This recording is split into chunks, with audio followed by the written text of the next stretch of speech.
সবাই কেমন আছো? সবাইকে গুড ইভিনিং। যাই হোক, এখন ঘড়িতে বাজে 5টা। আর গতকাল গিয়েছিল কৌশিকী অমাবস্যা। আমাদের বাড়ি থেকে যে শিবপুর ঘাট আছে সেখানে কৌশিকী অমাবস্যায় বিশাল একটা মেলা হয় 7 দিন ধরে। তো আজকে তার প্রথম দিন, তাই ভাবলাম যে একটু মেলায় যাবো বউকে নিয়ে। বাড়ি থেকে বেরিয়ে পড়েছি, এখন এই মাঠের এখানে দাঁড়িয়ে আছি। ওকে বললাম যে রেডি হতে, জানি না কতটা কি রেডি হবে। আই থিঙ্ক রেডি হবে না, গিয়ে দেখবো যে কিছুই হয়নি। চলো যাওয়া যাক, একদম ওদের বাড়ি গিয়ে ওকে দেখাচ্ছি। কিচ্ছু রেডি হয়নি, বলেছে রেডি হয়ে আছে, বাট কোনো রেডিমেডি কিচ্ছু হয়নি। এখান থেকে শিবপুর ঘাট যাবো, তারপরে মেলায় কি কি না হয় আজকে পুরো ব্লগটা দেখো, খুব ভালো লাগে। প্রচুর কান্নাকাটি করছিল মেলায় আসবে বলে। কালকে থেকে যে পরিমাণে অত্যাচার আমার সাথে করছে, কিছু ভিডিও আমার ডিলেটই করে দিয়েছে এই মেলায়। মানে আর কি বলবো, বলার আর ভাষা নেই আমার। যাই হোক, এখন শিবপুর ঘাট মেলায় আসলাম, যেখানে আসো গতকাল যে পুজো হয় তার উপলক্ষে মেলা। আমরা এখন ধীরে ধীরে সামনের দিকে যাচ্ছি। দেখো দেখো কি সুন্দর মেলা বসেছে, সব মেলা মেলে। এই দেখো কত সুন্দর সুন্দর দোকান, এদিকে পাপড় ভাজার দোকান। দেখো কি সুন্দর শিবপুর ঘাটের মেলা। এই দেখো সব হরেক মাল। বাবা এই ইয়ে তো সব অ্যাপেলের ঘড়ি। ওই দেখো, ওই যে এই দেখো সুন্দর সুন্দর তো।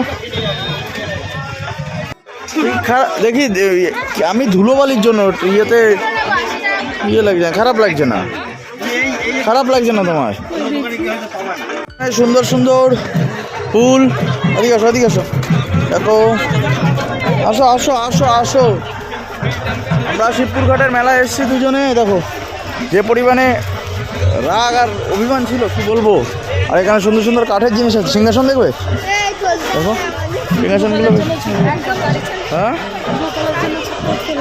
সিংহাসনগুলো বেশ সুন্দর সুন্দর আছে। আচ্ছা এখানে আছে বাপি, হরেক মাল 20 টাকার বাপির। যা নেবেন 20 টাকায়, ভালোবাসা থেকে শুরু করে মন সব 20 টাকা এখানে। ও বাবা দে 10 টাকারও আছে, দেখো দেখলে 10 টাকা, 20 আর 10 মিলে বাপির মাল। দেখো দোকানের অভাব নেই। আর এখানে আছে জিলেপি, আর এখানে আছে সুন্দর সুন্দর ছবি। দেখি আমার পরিচিত কাউকে দেখতে পাওয়া যায় কিনা এই শিবপুর ঘাটের মেলায়। এটা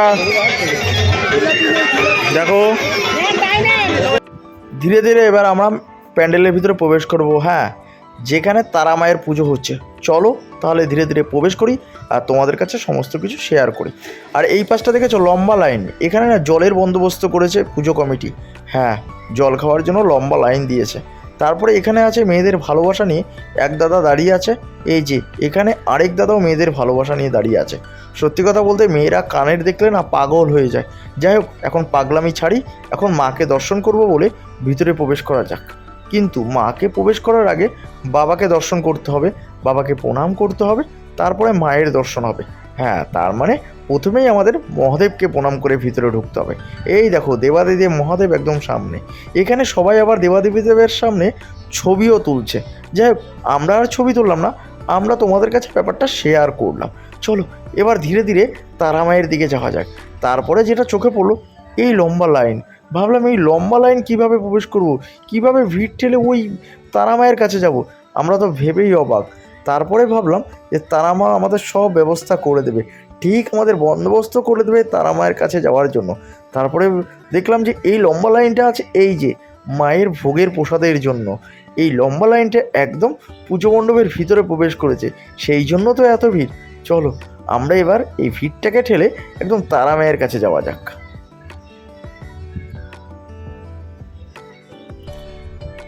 অতি কষ্টে সবাইকে ঠেলে একদম তারা মায়ের কাছে চলে যাব।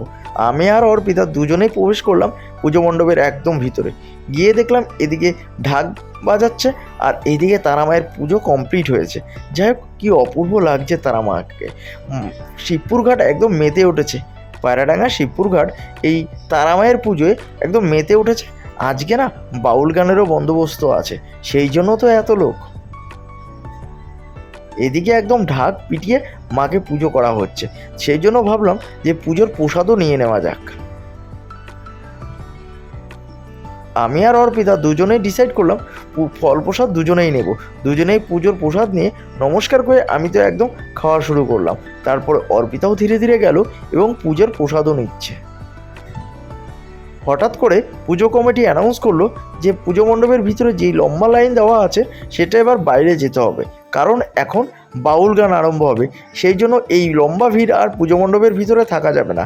হ্যাঁ, এই যে এরা খাওয়ার বন্দোবস্ত করেছে এটা পুরোটাই পুজো কমিটির। এবার ধীরে ধীরে পুজো মণ্ডপের ভিতরটা ফাঁকা হয়ে গেল এবং আমরাও বেরোতে পারলাম। এবার সোজা চলে যাব একদম রাস্তায়। আর কি কি হয় সেটা তোমাদের দেখাবো। একদম রাস্তায় প্রবেশ করলাম। এদিকে ট্যাটু ঘর, এদিকে কানের দুল, আর এদিকে না আবার ওই হরে কৃষ্ণর জিনিসও পাওয়া যাবে, মানে মায়াপুরের মালা, শ্রীকৃষ্ণর মালাও পাওয়া যাবে। আমরা বেশ কিছুক্ষণ মালা দেখছিলাম যে কোনটা তুলসীর মালা। আজকাল তো সবই ডুপ্লিকেটের বন্দোবস্ত হয়েছে। যখন বাড়ি ফিরছিলাম শেষের দিকে এই জিনিসটা দেখতে পেলাম। তোমরা কি জানো এই খেলনাগুলোর কি নাম? অর্পিতা একটা হাতে তুলে নিল, নিয়ে দেখলাম আমিও হাতে তুলে, কি কিউট না, বিড়ালের মতন একটা, মানে পুরো বিড়ালের মতনই, কি বিড়ালই, কি সুন্দর দেখতে এবং লাইটিং করা। তারপর ডিসাইড করলাম যে একটা নিয়েই নেব। তারপরে ওই একটা জিনিস নিয়ে আমরা এবার বাড়ি ফেরার উদ্দেশ্যে রওনা দিলাম।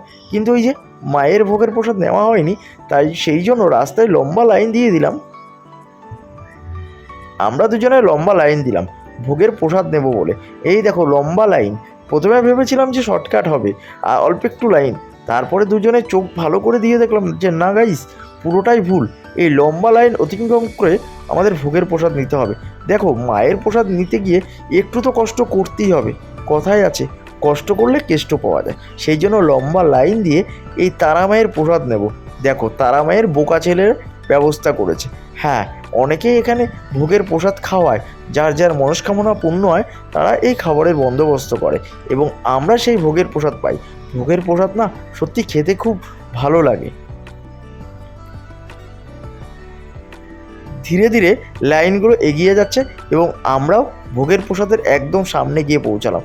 কি অপূর্ব, সত্যি কথা বলতে গাইস, কি সুন্দর যে গন্ধ বেরিয়েছে কি বলবো। আর খেতে যে কি দুর্দান্ত টেস্ট ছিল, তোমাদের ভাষায় প্রকাশ করতে পারছি না। এতটা ভোগের প্রসাদ এত সুন্দর। আর মায়ের প্রসাদ সব সময় সুন্দর হয়। যে কোনো মায়ের প্রসাদ এবং যে কোনো ভোগের প্রসাদ সব সময় সুন্দর হয়, কারণ সেখানে থাকে ভক্তি আর ভালোবাসা। আর আজকের মতন ব্লগটা তাহলে এখানেই শেষ করলাম।